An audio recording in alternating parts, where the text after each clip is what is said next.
नमस्कार दोस्तों, आप लोगों का बहुत बहुत स्वागत है हिंदी स्टोरी 319 में। आज हम बहुत ही अद्भुत सी कर्ण का जन्म की कहानी आपके सामने लेकर आए हैं।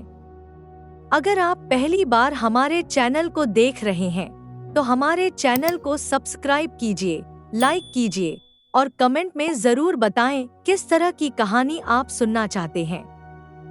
धृतराष्ट्र, पांडु और विदुर के लालन पालन का भार भीष्म के ऊपर था। तीनों पुत्र बड़े होने पर विद्या पढ़ने भेजे गए।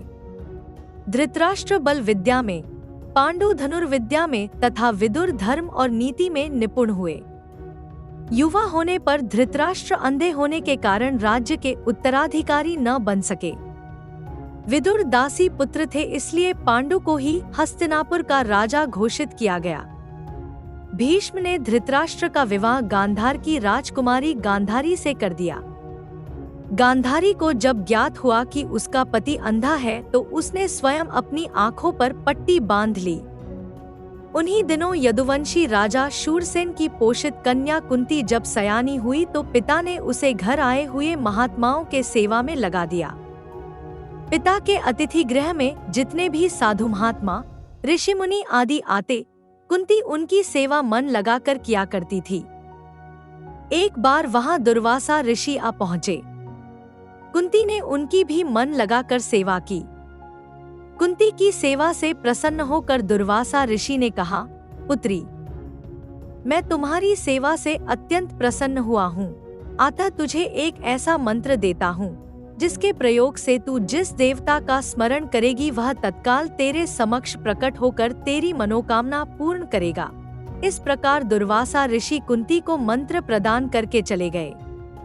एक दिन कुंती ने उस मंत्र की सत्यता की जांच करने के लिए एकांत स्थान पर बैठकर उस मंत्र का जाप करते हुए सूर्यदेव का स्मरण किया। उसी क्षण सूर्यदेव वहां प्रकट होकर बोले, देवी, मुझे बताओ कि तुम मुझसे किस वस्तु की अभिलाषा करती हो। मैं तुम्हारी अभिलाषा अवश्य पूर्ण करूंगा। इस पर कुंती ने कहा, हे देव, मुझे आपसे किसी भी प्रकार की अभिलाषा नहीं है।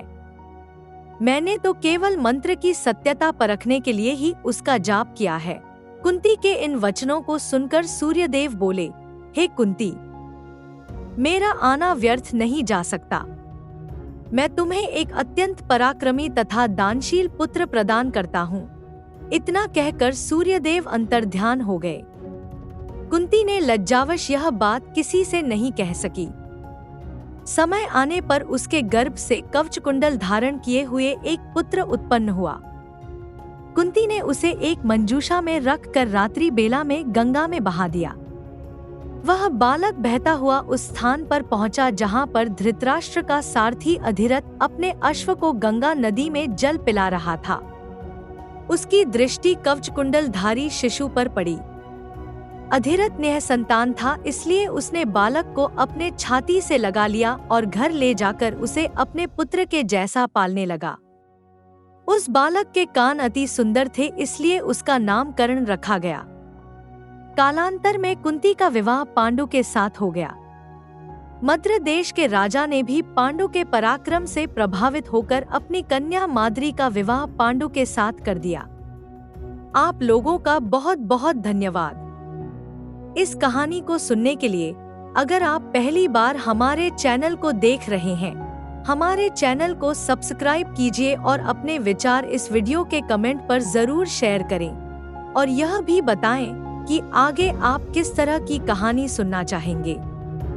फिर मिलते हैं एक नई वीडियो के साथ। धन्यवाद।